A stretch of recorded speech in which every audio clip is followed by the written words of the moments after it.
नमस्कार, स्वागत है आपका एससीएफ ऑफिसर एकेडमी में। आज हम ऐसे विषय के बारे में चर्चा करना चाहते हैं जो हर किसी पेरेंट्स का सपना होता है। हम उसी सपने के बारे में बात करना चाहेंगे। ये सपना क्या है समझिए। क्या आप चाहते हैं कि आपका बच्चा अधिकारी बने, ऑफिसर बने? ये मैं बात कर रहा हूँ। ये ऑफिसर किस लेवल की बात कर रहा हूँ? सेना में ऑफिसर बने। आप लोग सभी जॉब करते हैं, कोई आर्मी में जॉब करता है, कोई सिविल में जॉब करता है, कोई डिफेंस में जॉब करता है। तो सबका सपना होता है कि हम अपने बच्चे को एक ऑफिशियल लाइफ दे के जाएँ, एक बच्चे को हम ऑफिशियल सर्विस दे के जाएँ, जिससे कि बच्चा और हमारी जो सम्मान है दोनों को हम इज्जत के रूप में देख पाएँ। तो फिर हम इसी विषय पे आज चर्चा करेंगे और इस विषय में चर्चा करने के लिए कुछ पॉइंट्स हैं, बिंदु है हमारे, हम उसको आपके सामने रखेंगे और फिर आपका जो सपना है वो आसानी से पूरा हो सकता है। चलिए हम बात करते हैं। क्या आप चाहते हैं कि आपका बच्चा अधिकारी बने? अगर हाँ, तो ये वीडियो जो है आपके लिए बहुत वेरी वेरी वेरी इंपॉर्टेंट होने वाला है, क्योंकि इसमें मैं आपको जो जानकारी देने वाला हूँ, इंफॉर्मेशन देने वाला हूँ, वो A to Z इंफॉर्मेशन होगी। चलिए मैं आपको बताता हूँ क्या क्या है इसमें और क्या क्या आप कर सकते हो अपने बच्चे के लिए। सबसे पहले हम आगे समझते जाएंगे। अब आप क्या चाहते हो? ऑफिसर तो बनाना है आपको, लेकिन किस में बनाना है? एयरफोर्स में बनाना है क्या आपको, या फिर आपको नेवी में बनाना है, या फिर आपको ऑफिसर आर्मी में बनाना है? ये आप डिसाइड कर लीजिए। फिर मैं आपको बताता हूं कि इसको अचीव करने के लिए, इसको प्राप्त करने के लिए आपको क्या करना होगा कि आपका बच्चा ऑफिसर बन जाए। तो सबसे पहले मैं 1 बाय 1 इन विषयों पर चर्चा करने वाला हूं। पहले आप बात करेंगे इसके लिए हमें क्या करना पड़ता है, पढ़ाई। तो पढ़ाई में हमें क्या करना चाहिए, कैसे ऑफिसर बनने के लिए काम करना चाहिए, तो इसके लिए हम चर्चा करते हैं। सबसे पहले हमारा जो मेन पॉइंट होगा वो ये पॉइंट है कि हम किस प्रकार से ये डिसाइड करें कि हम बच्चे को आसानी से सेना में ऑफिसर कैसे बना पाए। तो इसके लिए मैं आपको बहुत अच्छे से बताना चाहूँगा कि सबसे पहले अगर बच्चा आपका 10 साल का है, 10 या 12 साल का बच्चा है, या 13 से 15 ईयर का बच्चा है, तो सेना में ऑफिसर बनाने के लिए आप जूनियर विंग में डाल दीजिए। जूनियर विंग बोले तो सैनिक में भेज दीजिए, आरएमएस में भेज दीजिए, या फिर आरएमसी में भेज दीजिए। यहाँ से बच्चे को क्या रहा होगा कि यहाँ पर जब जाएगा तो बच्चे को फिजिकली, मेंटली, मेडिकली आपको फिट होगा बच्चा, तब तो इसमें जाएगा और फिर वहाँ पे पढ़ेगा। फिजिकल की भी तैयारी होती जो एसएसबी में बड़ा काम आता है, साथ में वहाँ पर ऑफिसर के बीच में रहता है, तो ऑफिसर क्वालिटियाँ हैं वो भी डेवलप होती है। क्योंकि इन स्कूलों में जो प्रिंसिपल होते हैं, इन स्कूलों के, उनमें कौन रहता है बेटा? कर्नल होता है। कौन होता है इनमें? कर्नल प्रिंसिपल होता है। कौन होता है इनमें प्रिंसिपल?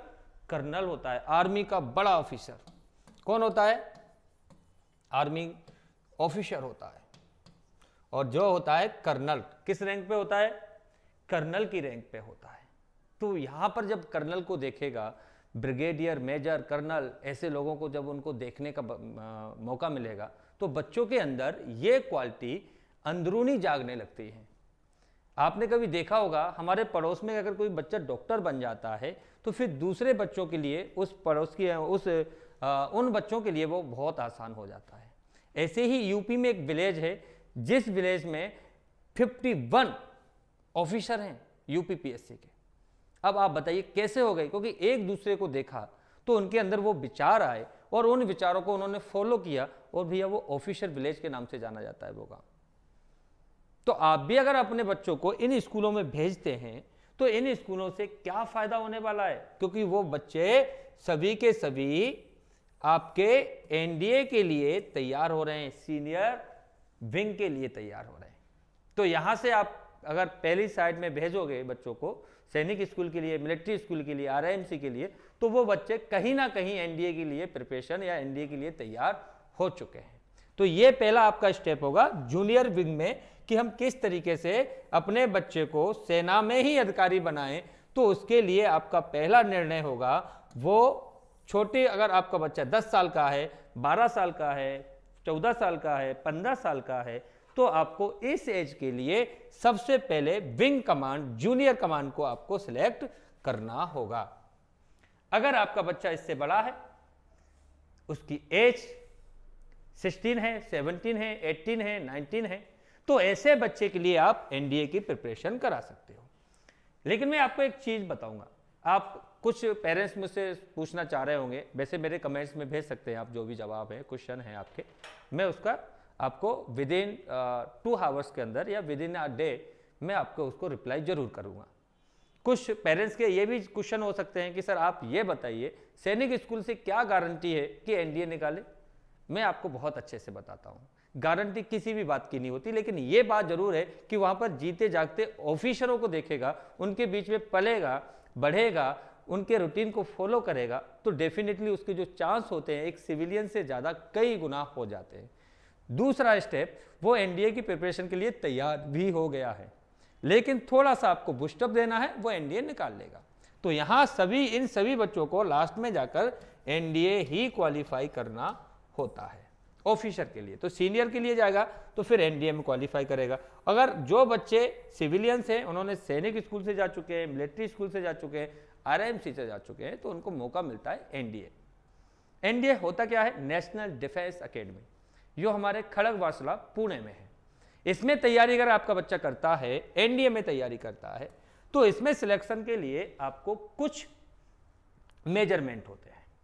अगर 12th में इसका एग्जाम होगा, बच्चे की उम्र 16 से लेके 16.5 से लेके 19 ईयर होनी चाहिए, और इस एज का बच्चा है तो एनडीए दे सकता है। अगर बच्चा आपका एनडीए नहीं हुआ है, एनडीए में सिलेक्शन या एनडीए नहीं दे पाया, फिर भी चाहते हैं कि सेना में ऑफिसर अगर बच्चा होता बहुत अच्छा होता, तो इसके लिए मैं आपको बता दूं, फिर आपको मौका मिलेगा सीडीएस। क्या मौका मिलेगा? सीडीएस का मिलेगा। ये आफ्टर ग्रेजुएशन होगा। कब होगा बेटा? ये आफ्टर ग्रेजुएशन होगी आपके पास, तो इस एग्जाम को आप दे सकते हो। इसमें भी सिलेक्शन नहीं हुआ आपका, या आप नहीं दे पाए किसी कारणवश, तो फिर लास्ट में आपको ऑप्शन होता है ऑफिसर बनने के लिए टेरिटरी आर्मी। इसी तरीके से हर नेवी का भी एक अपना होता है, एयरफोर्स का भी होता है। इसको बोलते हैं शॉर्ट सर्विस कमीशन। क्या बोलते हैं? और इसी के द्वारा धोनी है, आपके धोनी का भी सिलेक्शन इसी आर्मी में लिया गया है। यहां पर भी आपको बहुत सारी रैंक मिलती है, लेकिन एक खुशी की बात बता दूं, इसमें और इसमें दोनों में कर्नल तक लास्ट होती है ना, कर्नल तक इनमें लास्ट होती है, लेकिन यहां पर आपका ब्रिगेडियर तक जा सकते हैं आप। तो ये थोड़ा सा आपके लिए प्लस पॉइंट है। और इसकी जो एज है वो है 18 टू 42 ईयर्स, यानी कि 42 ईयर्स तक आप इस एग्जाम को दे सकते हो, टेरिटरी आर्मी का, जो जुलाई में होता है। तो इस तरीके से आप अपने बच्चे को सेना में ऑफिसर बनाना चाहते हैं तो बिल्कुल बना सकते हैं। अब मैं बताऊंगा सेना के ऑफिसर के लिए जो मापदंड हैं, कैसे एनडीए की तैयारी होगी, कैसे सीडीएस की तैयारी होगी, उसके बारे में चर्चा करेंगे। तो सबसे पहले मैं एनडीए के लिए बता दूं, अपने बच्चे का भविष्य बनाएं, तो यहां पर जो बात है नेशनल डिफेंस एकेडमी एनडीए की है, तो सबसे पहले आपको करना क्या होगा, इसके लिए ये इंपॉर्टेंट पॉइंट हो जाता है। तो सबसे पहले मैं आपको बता दूं आपकी जानकारी के लिए, क्योंकि आप कहीं ना कहीं तो अपने दिल में या मन में एक सपना तो होगा, क्योंकि हर किसी को बेस्ट चाहिए, तो मेरा बच्चा ऑफिसर क्यों नहीं बन पा रहा या क्यों नहीं बनेगा, जरूर बनेगा। आपके अंदर ये कहीं ना कहीं ये बात है। तो सबसे पहले बता दूं, एनडीए के लिए नोटिफिकेशन निकलता है यूपीपीएससी के थ्रू, क्या रिलीज नोटिफिकेशन एप्लीकेशन, इसको भरना है। फिर इसका एडमिट कार्ड इशू होगा, एडमिट कार्ड के बाद रिटर्न टेस्ट होगा, रिटर्न टेस्ट के बाद सीधा रिजल्ट आएगा, और रिजल्ट के बाद अप्रियंग एसएसबी इंटरव्यू के लिए फिर आपका डिक्लेरेशन फाइनल रिजल्ट होगा। ये कुछ इसके पॉइंट हैं, वो आपको फॉलो करने होंगे। इसमें सिलेक्शन होते ही आप 3 ईयर के लिए क्या करना है, फिर आपको ये करना है। फिर इसमें आपको होने वाला क्या है, यानी कि आपको मिलने वाला क्या है, तो सबसे एनडीए के बारे में, एनडीए क्वालिफाई हो जाते हैं और इसमें एडमिशन हो जाता है नेशनल डिफेंस एकेडमी में। तो फिर आपको करना क्या होगा आपके साथ? तो सबसे पहले NDA the cadet are train for 3 years after which they get a graduation degree. 3 साल तक ये वहां पर आपको पढ़ाएंगे और फिर उसके बाद आपको ग्रेजुएशन की डिग्री प्रोवाइड कराएंगे। फिर उसके बाद ये क्या करेंगे, ट्रेन 12 टू 18 मंथ। जब आपकी 3 ईयर्स, आफ्टर 3 ईयर्स के बाद ये 12 से 18 मंथ का ट्रेनिंग कैंप लगाते हैं, जिसमें आपको ट्रेन किया जाएगा। अब यहाँ पर क्या होगा कि जिसको एयरफोर्स में जाना है वो एयरफोर्स में जाए, जिसको नेवी में जाना है IFA, एयरफोर्स के लिए IFA, नेवी के लिए INA और आर्मी के लिए IMA। ये स्कूल हैं, ट्रेनिंग स्कूल हैं, इनमें इनको भेजा जाता है और वहां से इनको रैंक प्रोवाइड कराई जाती है। अब आते हैं बात CDS की। CDS के थ्रू कैसे जाएंगे सर? तो CDS समझ लीजिए। CDS के थ्रू आप पहला काम होगा आपका, वो क्या होगा? नोटिफिकेशन जारी होगा, है ना।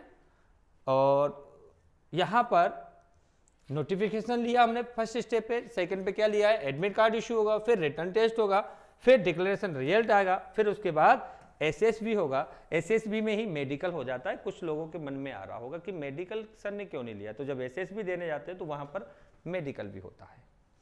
फिर आपका फाइनल इशू आ जाएगा, मतलब रिजल्ट आ जाएगा और पता चल जाएगा कि आप बन पा रहे हो या नहीं सिलेक्ट हुए हो। अब इसके बाद इसमें क्या होगा, क्योंकि इसमें तो 3 इयर्स की ग्रेजुएशन हो गई आपकी, तो 3 इयर्स की ग्रेजुएशन के बाद आफ्टर CDS यानी CDS पास कर लिया आपने, तो फिर क्या होगा? फिर इसमें आपको ग्रेजुएशन की डिग्री नहीं दी जाएगी, क्योंकि ये जो कोर्स है या ये जो सिलेक्शन का तरीका है CDS का, उसमें ग्रेजुएशन आप ऑलरेडी किए हुए होते हो, तभी आप इसके नोटिफिकेशन के देख सकते हो और उसमें फॉर्म फिल कर सकते हो। तो यहाँ पर आपको क्या करना होगा बेटा कि इसमें सिलेक्ट होने के बाद आपको ट्रेनिंग के लिए भेजा जाएगा नेवी, आर्मी और एयरफोर्स में, जिसमें भी आपकी चॉइस होगी। उसके लिए CDS examination of the 18 month की ओनली फॉर ट्रेनिंग होगी और यहाँ इसको 49 वीक्स या 18 मंथ कह सकते हो। इसमें जो सिलेक्ट हो जाते हैं बच्चे, उनके लिए फिर रैंक प्रोवाइड कराई जाती है। तो सबसे पहले मैं NDA रैंक बताऊंगा कि NDA में अगर आप जाओगे तो क्या रैंकिंग आपको दी जाएगी। तो सबसे पहले बेटा या मेरे दोस्तों, यहाँ पर क्या हो सकता है कि अगर आप इंडियन आर्मी में जाते हो, नेवी मतलब आपका NDA निकल गया, आपने वहाँ पर 3 इयर्स की पढ़ाई कर ली, तो फिर अगर आपका मन है कि मैं आर्मी में जाऊँ, तो आर्मी में आफ्टर 18 मंथ यानी कि 18 महीने की जो ट्रेनिंग होती है 1.5 ईयर, तो उसमें आपको 2 स्टार, इसको बोलते हैं लेफ्टिनेंट। क्या बोलते हैं बेटा? लेफ्टिनेंट। इस रैंक पर आपको भेजा जाएगा। सेकेंड, अगर आप फ्लाइंग ऑफिसर बनना चाहते हो, एयरफोर्स में जाना चाहते हो, तो यहां पर आपको ये फीती मिलती है 2। क्या मिलती है? 2 फीती मिलती है। फिर अगर आपको कहां जाना है, नेवी में जाना है, तो सब लेफ्टिनेंट बनाकर आपको भेजा जाएगा। ये आपने बेटा सारी चीजें देख ली। अगर यहीं पर आप CDS में जाते आफ्टर ग्रेजुएशन के बाद, तो फिर आपको क्या करना होता वो देखिए। CDS मतलब आपको एक चीज क्लियर आना चाहिए बेटा कि CDS का मतलब क्या होता है कि आपने कहीं ना कहीं 3 इयर्स के बाद 18 महीने की ट्रेनिंग लेने के बाद यहां तक पहुंचे हो, तो आपको सीधा 3 स्टार की रैंक यानी कि आपको CDS के थ्रू कैप्टन बनाया जाता है इंडियन आर्मी में। अगर आप एयरफोर्स में जाओगे तो फिर फ्लाइंग ऑफिसर बनेगा, यहां पर आपकी 2 ये फीती है और बढ़ जाएगी। फिर आते हैं यहीं पर आपको इंडियन नेवी में जाना है तो लेफ्टिनेंट बनोगे। आप क्या बनोगे? डायरेक्ट लेफ्टिनेंट, और यहाँ पे एक फीदी और ये वाला साइन आपको प्रोवाइड कराया जाता है। तो इस तरीके से आप अपने बच्चे के लिए सपना देखते हैं कि मेरा बच्चा सेना में ऑफिसर बने, तो आप ये रास्ते हैं जिनके थ्रू आप अपने बच्चे को भेज सकते हैं और उनको अधिकारी बनाने का जो मौका है वो पा सकते हैं, और इस तरीके से आप अपने बच्चे को अधिकारी बना सकते हैं। लेकिन यहीं पे टेरिटरी आर्मी की बात करता हूं, तो यहां पर भी ये लोग जा सकते हैं, और यहां पर आप ये देख पा रहे हो टेरिटरी आर्मी के लोग सिलेक्टेड हैं, इसके थ्रू भी आप बन सकते हो। इसकी 42 ईयर रहती है, ये 10 ईयर की या शॉर्ट सर्विस कमीशन कह सकते हो, सर्विस रहती है, और यहाँ पर भी आपको कर्नल तक की रैंक, ब्रिगेडियर तक की रैंक आपको प्रोवाइड कराई जाती है। तो इस तरीके से, इस माध्यम से आप अपने बच्चे को ऑफिसर बनाना चाहते हो और आपकी इच्छा है कि मेरा बच्चा ऑफिसर बने, सेना में जाए, अधिकारी बने, तो आप बिल्कुल कर सकते हो। मैंने सारी इन्फॉर्मेशन इस वीडियो के माध्यम से आपको दे दी है, तो आपसे थोड़ा सा रिक्वेस्ट रहेगा कि आप इसको लाइक करें, शेयर करें और ज़्यादा से ज़्यादा लोगों में भेजिए, जिससे उन लोगों को भी ये जानकारी पहुंच पाए जो इसका सपना देखते हैं। चलिए, धन्यवाद।